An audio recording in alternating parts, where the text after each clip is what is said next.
the whole Pest-Free New Zealand 2050, we don't have till 2050 to resolve some of these issues. We have to look at what's pragmatic and realistic now, because, I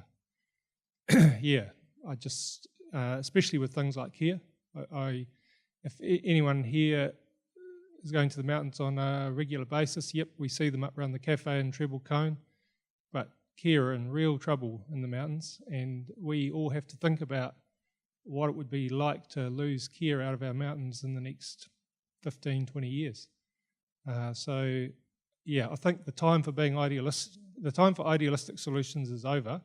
We have to really think about what's pragmatic, and that might mean dealing to a few sacred cows for a while, and then once we, I guess, get some restoration going back there, then we can perhaps go back to being idealistic.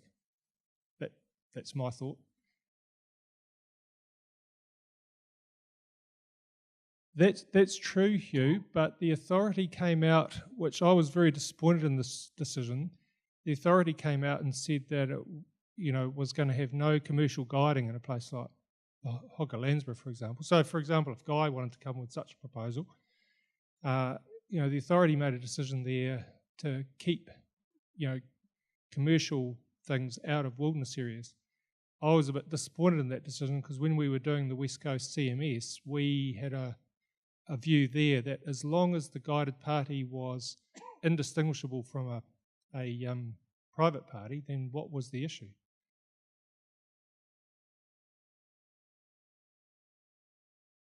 Absolutely, we do have concessions for these sorts of things. We've got the hunters are allowed access into the Adams and into the Hogger Landsborough for, I guess that's a concession to try and get some tar control going on there.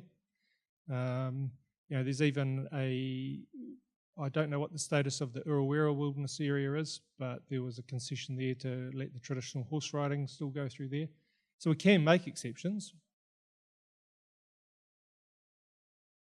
I guess what pains me is not so much that parties are coming together in those wilderness areas, but that in any season we might have 3 or 4 parties going through the Olivines. I don't know what the numbers are at, but they're pretty low.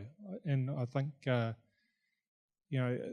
we face the same issue with some of the remote areas. A lot of the backcountry huts, they're getting 30, 40, 50 visits a year.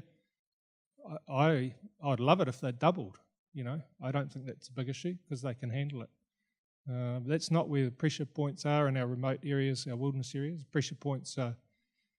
We went down this recreational planning way in New Zealand, and it got accentuated in the last 7 or 8 years, where we funneled all the money and all the funding into high use areas, and we tried to... FMC long advocated for a spectrum and spreading people out more. And we went down the opposite approach in the last 10 years to funnel more into high concentration sacrificial lamb areas. And I think that's a mistake. I think people should be spreading out more because we've got the space to handle it.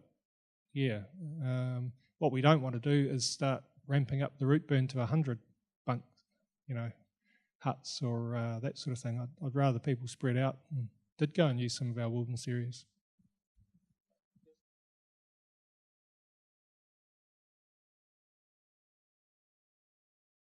My concern with all of these things is I basically negotiated in a way that the public can't get involved in. And, I'm hoping that I inspire John that we can actually sort of bear it out to the world a bit more and at least get more sort of forum and feedback and have the agreements a bit maybe more nuanced or something like that.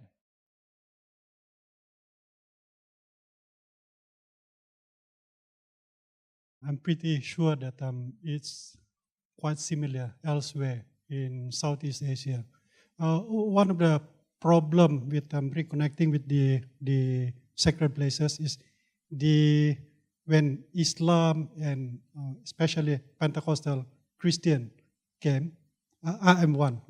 It's really difficult to reconcile the animism, the sacrificing of the chicken and the chanting of the prayers. The Muslim and especially the charismatic Pentecostal Christians do not like it. So Incidentally, the mountain is surrounded by these charismatic Christians, and when I did that, I got a lot of opposition. But I said, look, this is nothing to do with religion. It's something to do with the mountain, protecting it and respecting it. That's all. And they seem pretty happy.